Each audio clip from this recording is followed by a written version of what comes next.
수도권 브리핑입니다. 김포시가 서울 편입을 위한 본격적인 행정 절차에 들어갑니다. 김포시는 이달 중 행정안전부에 서울 편입 관련 주민 투표 실시를 건의할 예정인데요. 또 시민 1,000명을 대상으로 대면 여론조사를 진행하는 한편 오는 15일에는 서울 편입 관련 토론회를 개최할 계획입니다. 앞서 국회에서 서울 김포 통합특별법이 발의되자 김포시의회는 지난달 해당 특별법에 찬성한다는 내용의 결의안을 채택한 바 있습니다. 올해도 수도권 매립지에 생활 폐기물을 초과해 반입한 지방자치단체가 10곳이 넘는 것으로 나타났습니다. 올해 수도권 매립지 생활 폐기물 반입 총량제를 위반한 수도권 지자체는 지난 10월 기준 모두 13곳입니다. 서울에서는 강서구와 동대문구, 구로구와 영등포구, 강남구 등 9곳이 반입 총량을 초과했습니다. 경기도에서는 고양시와 남양주시, 안산시와 의정부시 등 4곳입니다.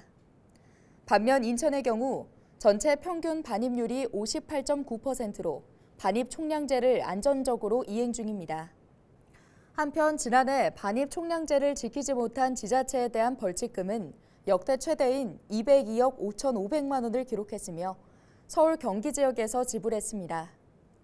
반입 총량제를 지키지 못한 지자체에 대해서는 벌칙금이 부과되며 매년 비율이 높아지고 있어 위반 시 지자체 재정 부담은 커질 전망입니다. 자가용이나 렌터카를 이용해 불법으로 택시 영업을 해온 일당이 경기도에 적발됐습니다. 경기도는 불법으로 유상운송 영업 행위를 한 혐의로 업주와 운전기사 등 19명을 적발했다고 7일 밝혔는데요. 주요 적발 사례를 살펴보면 A씨는 2022년 3월부터 B씨 등 11명과 불법으로 콜택시 영업을 한 혐의를 받고 있습니다.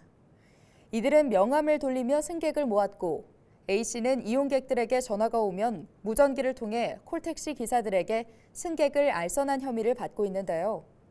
특히 적발된 피의자 중 3명은 폭행과 성매매 알선 등 강력범죄 전과자인 것으로 확인됐습니다.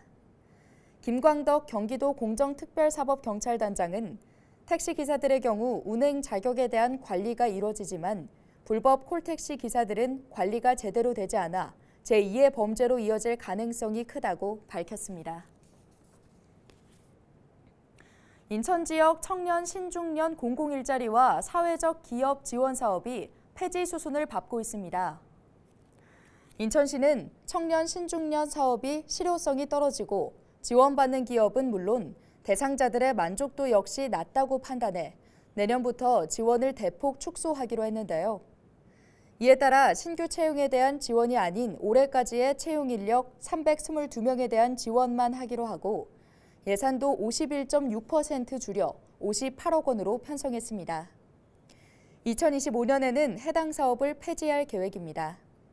또 사회적 기업 예산도 51.5% 감소한 32억 원만 편성했습니다.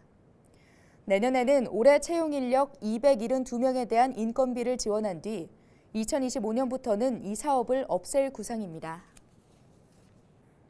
경기도가 내년부터 부모 대신 아동을 돌보는 가족이나 이웃에게 돌봄 수당을 지급합니다. 경기도는 제5차 인구톡톡위원회를 열고 이 같은 내용을 담은 언제나 돌봄 추진 계획을 논의했다고 7일 밝혔는데요.